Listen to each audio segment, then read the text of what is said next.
Be weary of the things that you desire. Epictetus says that if you desire something that isn't up to you, you are bound to feel miserable. You cannot be giving your well-being over to external events and external things.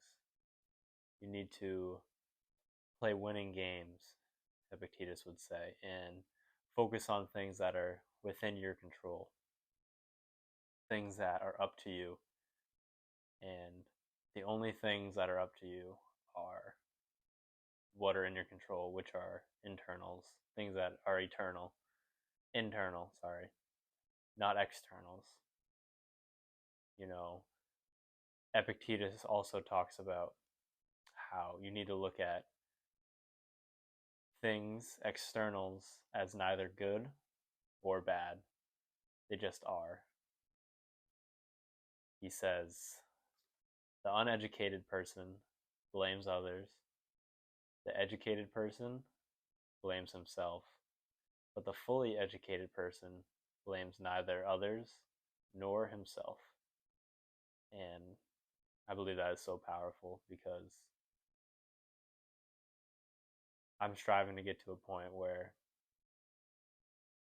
I don't blame myself or others for external things that neither of us had any control over. Some things can just be. They just are. It doesn't have to be someone's fault. It doesn't have to be, point the finger. It just is, and that's the way it is. And I believe if you trust God, you can get through this very, very easily. You can just trust in God's will and trust that He knows what He's doing and see things from a bigger picture. Marcus Aurelius says, if it doesn't hurt the hive, it can't hurt the bee.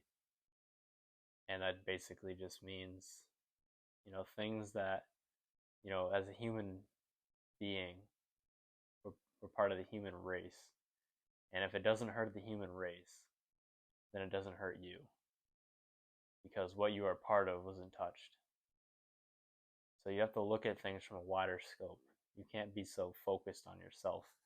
You have to look at things from the whole human race, the whole world, nature, God, all of it. It's more than just you.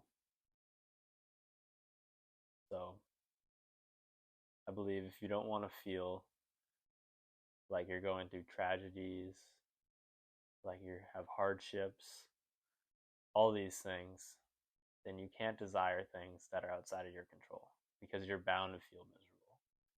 You're bound to the fate that you have, which isn't good or bad because it's out of your control.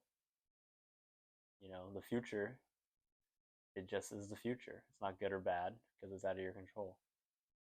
And I feel like once you can come to a place of thinking like this, things are a lot more easy to deal with. You don't get so upset about things that happen, at least personally me. And it's helping me a lot just focus more on what I can control in situations instead of looking outward on things that are not up to me at all and wasting time and energy on them. In my life, I've wasted a lot of time and energy worrying about things that I have no control over, and no matter how much I worry about them, it will not change how they turn out. But if I spent that time focusing on what I could do in the moment to make it better, or whatever it may be, but whatever I could do in the moment, then my time would have been a lot better spent. I'm going to end it with a quote from Epictetus, which is, what else are tragedies other than ordeals where external events did not turn out a way we wanted them to? I hope you all enjoyed this video, and I'll see you in the next one. Peace.